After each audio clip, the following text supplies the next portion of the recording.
महावीर गाथा सुनने वाले सभी श्रोताओं को अर्पणा चंगेड़िया का सादर जय जिनेन्द्र। भगवान महावीर के कुल 27 भव हुए, जिनमें प्रथम भव था नैसार का। इस भव में ही उन्हें सम्यक्त्व की प्राप्ति हुई और उनके नैसार से तीर्थंकर बनने की यात्रा शुरू हुई। ये भव हमें सुपात्र दान देने से किस तरह हम मोक्ष मार्ग पर आगे बढ़ सकते हैं, यह संदेश देता है। चित्त, वित्त और पात्र शुद्ध मिलने पर हमारे संसार के भवों का परिभ्रमण कम होता है। इसलिए जब भी हमें कभी सुपात्र दान करने का अवसर मिलता है, हमें उसका जरूर लाभ लेना चाहिए और इस भव और परभव को भी सुधारना चाहिए। पश्चिम महाविद्या के महाबप्र नामक विजय में जयंती नामक राज्य के नजीक प्रतिष्ठानपुर नाम का गांव था, जहां गांव का मुखिया, जिसे गातापति भी कहा जाता है, वह बड़ा ही सरल दिल, सद्गुणों से भरपूर नैसार इस नाम से पूरे पंचक्रोश में प्रसिद्ध था। वह एक आदर्श व्यक्ति था। राजा शत्रुमर्दन को भव्य प्रासाद बनाने के लिए लकड़ियों की जरूरत पड़ी तो राजा ने नैसार को याद किया और कहा, महाअरण्य में जाकर बीहड़ में खोजकर ऊंची और विशेष लकड़ियों का प्रबंध करो। राजा के आदेश को मानकर नैसार अपने साथ अनेक सिपाहियों तथा कर्मचारियों को लेकर बड़ी बड़ी गाड़ों में वन की ओर चल पड़ा। जंगल में उसने देवदार, साल जैसे वृक्षों के नीचे गिरी हुई शाखाओं का और सूखी लकड़ियों का संग्रहित करना शुरू किया। बड़े ही तीव्रता के साथ लगातार काम करते करते मध्याह्न तक बड़ी बड़ी काफ़ी लकड़ियां एकत्रित कर उन्हें बीन बीन के गाड़े में भरने का काम शुरू हो गया। धूप चिलचिलाने लगी। लगातार के शारीरिक परिश्रम और प्यास से गला सूखने लगा और थकान महसूस होने लगी। तो उनके मुखिया ने सोचा कि अब भोजन कर लेना चाहिए, तो उसने सबको काम रोककर कुछ देर विश्रांत होकर भोजन करने की अनुमति दे दी। पसीने से चूर वे सारे लोग एक घने पेड़ की छांव देकर भोजन करने बैठ गए। तभी नैसार वहाँ पर आया तो उन्होंने नैसार से अपने साथ भोजन करने की प्रार्थना की। नैसार ने सोचा, क्यों न मैं भी इनके साथ भोजन का आनंद लूँ। वह सुस्वादु भोजन देखकर भूख से और तीव्र हो गया, व्याकुल हो गया और इधर उधर देखने लगा।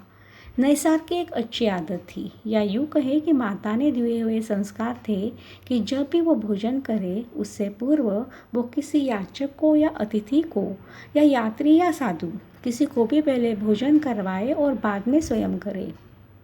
इस आदत के कारण वो कभी भी किसी याचक को खिलाने से पहले नहीं खाता था।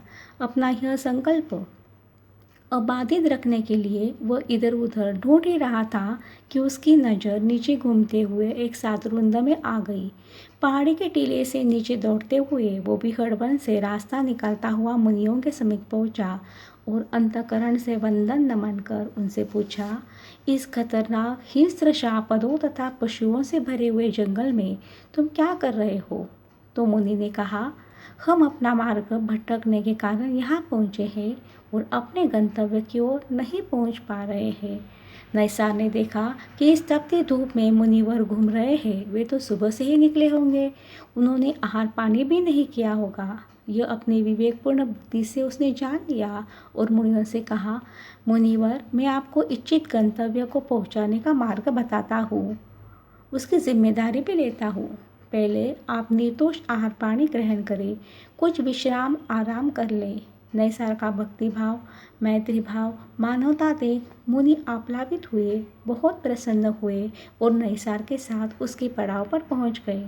नैसार ने मीठी छाछ बैराग कर उनकी क्षुधा तथा भूख दोनों को भी शांति का प्रबंध किया और वो हाथ जोड़कर भक्तिभाव से वहाँ उनके समीप बैठ गया। उसके अभाव से प्रधान मुनि बहुत ही प्रसन्न हुए और उन्होंने नैसार से पूछा, तुमने अपने जीवन में क्या कोई व्रत या नियम अंगीकार किया है? धर्म की आराधना करते हो क्या? नैसार ने अपने धर्म की अज्ञानता का बड़े खेद के साथ सरलता से बिना किसी संकोच से स्वीकार किया और अपनी ये खामी मानकर उनसे क्षमा मांगी। तो समुद्रसेन मुनि ने उनको प्रतिबोध दिया, वत्स, तुम समता को धारण करो, विवेक को अपनाओ, मैत्री भाव को धारण करो। इस तरह समुद्रसेन मुनि ने धर्म का बीज नैसार के बंजर भूमि में बो दिया, जो आगे चलकर वटवृक्ष में रूपांतरित हुआ। नैसार अहोभाव से मुनिवर को सुन रहा था। उनके एक एक शब्द उसके जीवन में परिवर्तन का कारण बन रहे थे। नैसार की आत्मा, जो अनेक भाव तक मिथ्यात्व में पड़ी थी, अब वो समकित की और चल पड़ी। समकित को प्राप्त कर रही थी। नैसार तृप्त होकर उनकी हर बात सुन रहा था। उसका जीवन एक नई दिशा में मुड़ रहा था, जो दिशा उसे मोक्ष मार्ग की ओर ले जाने वाली थी। यह वह सब कुछ संभव हुआ केवल एक सुपात्र दान के भावना से। देने वाले की भावना भी श्रेष्ठ और लेने वाला भी श्रेष्ठ। नैसार ने मुनियों को उनके गंतव्य का रास्ता बताया तो मुनियों ने उसे मोक्ष मार्ग जाने का रास्ता बताया। इस तरह दोनों ने एक दूसरे का सहयोग किया। समुद्रसेन मुनि ने नैसार को सम्यक्त्व की बोधि दी तो नैसार ने उन्हें साता पहुँचाई। जब ऐसा योग बनता है तो शुद्ध और सम्यत्व का वातावरण वहाँ पर बनता है, जो हमारे संसार के परिभ्रमण को कम करता है। इसलिए जब भी कभी हमें सुपात्र दान करने का अवसर मिले तो उसे हमें दान कर कर सुपात्र दान देकर लाभान्वित होना चाहिए। यही इस कथा का संदेश है। जय महावीर।